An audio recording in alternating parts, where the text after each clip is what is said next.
Assalamualaikum warahmatullahi wabarakatuh.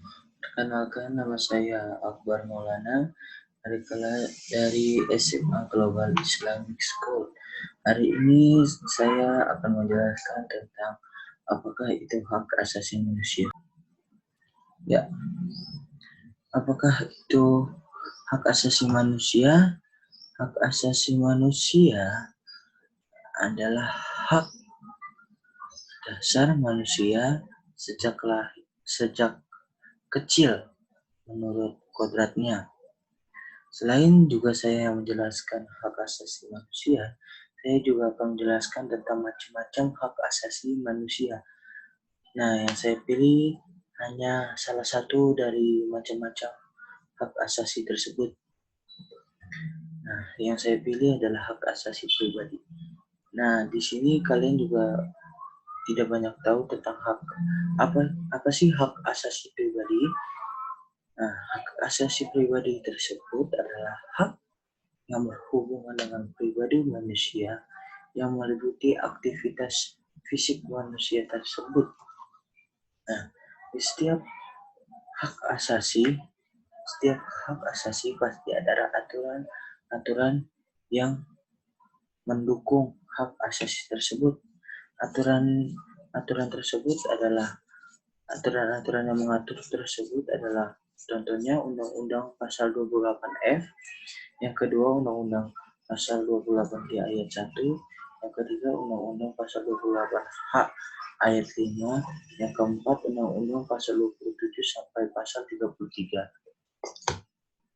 Nah, setelah adanya tadi aturan-aturan yang mengatur, di sini juga saya akan menjelaskan hak apa aja yang dijamin di hak asasi pribadi. Contohnya, yang pertama hak kebebasan berpendapat, yang kedua hak untuk hidup, yang ketiga hak untuk tidak dipaksa, dan yang keempat hak untuk memilih organisasi.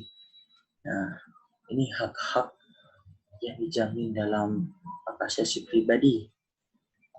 Nah, hak asasi pribadi, contoh kasus pelanggarannya yang saya ketahui adalah yang pertama bentuk penjajahan yang terjadi pada bangsa Indonesia oleh bangsa Belanda dan Jepang. Yang kedua, gerakan 30 SPKI. Kenapa itu semua dimasukkan ke dalam contoh kasus pelanggaran hak asasi pribadi?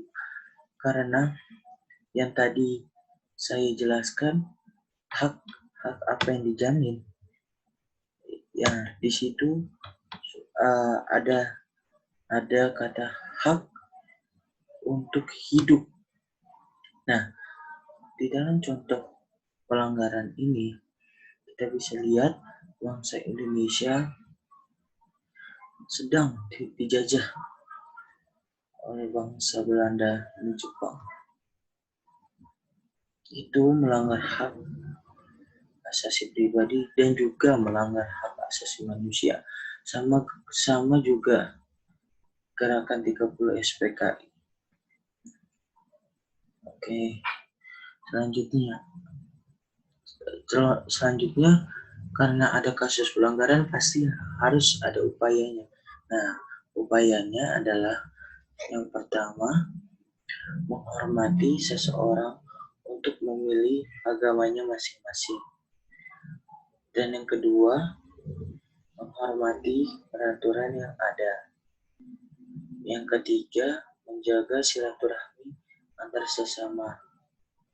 Oke, itu saja yang saya bisa beritahu untuk dijadikan sebagai bahan untuk menambah ilmu dan wawasan.